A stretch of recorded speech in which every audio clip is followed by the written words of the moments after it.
So this is neat.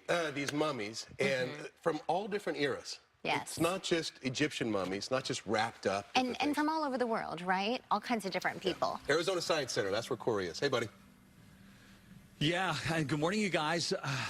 This is one of the most fascinating exhibits I think the Science Center has ever hosted. It is really something, and you're right, it's not all Egyptian, but a combination of dry air and a particular environment can also have the same effects on the human body that that Egyptian mummification process might have had. And Sari Custer is with us, so we join you every time we come to the Science Center. Love your enthusiasm for all things scientific. Thank you. This is one of the most fascinating of your exhibits, the most fascinating part, I think. This couple, not a couple, they were related, but in the 1600s? Yes, so the Baron and the Baroness, and they're not quite sure how they're related, but that's what science is trying to tell us. They've been doing DNA testing on these particular mummies and also with the current Baron to see what the relationships were.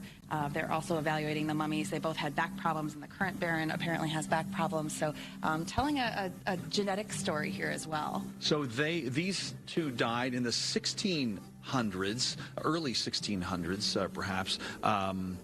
And then were discovered in their own home 200 years later, in the early 1800s? Yes, so discovered in a crypt at the bottom of the castle. They had taken refuge in the castle during the 30 Years' War, so you're correct, in the 1600s.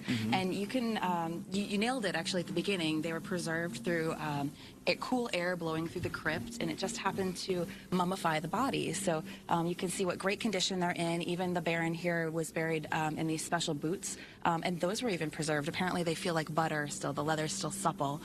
Fascinating. Yep, and we can tell they've never been worn. The heels are perfect. And from what the story goes, apparently they had silver buckles that may have been pillaged by Napoleon's army for ammunition. So there's just more and more story that we're uncovering for these people. Well, I'm privileged to have just heard you talking about the current Baroness who is in Munich right now. She has learned that her ancestors are on display here, and she would like to come and visit. That's fascinating. Yes, that's what we've heard, and we would love to have her come visit. It is absolutely incredible to be able to tell that story from individuals who lived hundreds of years ago to their ancestors today. Wow, and I see it's not just people, but right. We've got animals, some I suppose preserved intentionally, others accidentally, like this cat.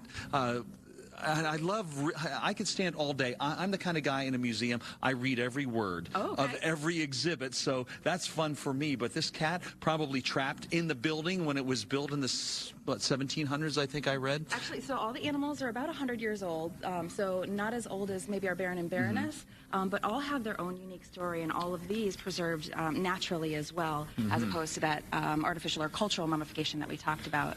But all have their unique stories, and this is, I mean, the largest collection of mummies ever assembled, so you have a chance to see a little bit of everything from the animals to the people and to hear the stories behind all of them. You caught the cat story. Yeah, well, it's sobering and somber and fascinating and spooky and just interesting in every possible way, from these dried bodies preserved in that way to these bog bodies that we're seeing now, and they fascinate me as well. Anyway, we've got lots more to show you as the morning rolls on, Troy and Celeste, and we will find out when a body goes from being a mummy to just a corpse. What's the break point on that? Like, if the body has a Lakers jacket on, that doesn't qualify, right? Well, it could, actually. Mummification is preservation of the soft tissue, so that would mean if somebody a month ago ended up having preserved tissue as well, that would technically be a mummy, although a month might not be quite far enough yet. Yeah, well, okay. I like to know the rules. And anyway, well, more coming up from the Science Center, you guys, and it's fascinating. Every step is something really, really cool. You must come. We'll see you again in a few minutes. It is pretty cool, don't you think? Like the whole idea of having them available. Your kids would learn so much from that. Yeah, who finds them? Like who's the archaeologist that... Yeah. I got a bog body here. Oh, you gotta grab it. Or the cat? Cat. What do we do with this dead cat? Keep it. Yeah. Put it in a museum. Warning for parents in Scottsdale after police make a big fentanyl bust. That's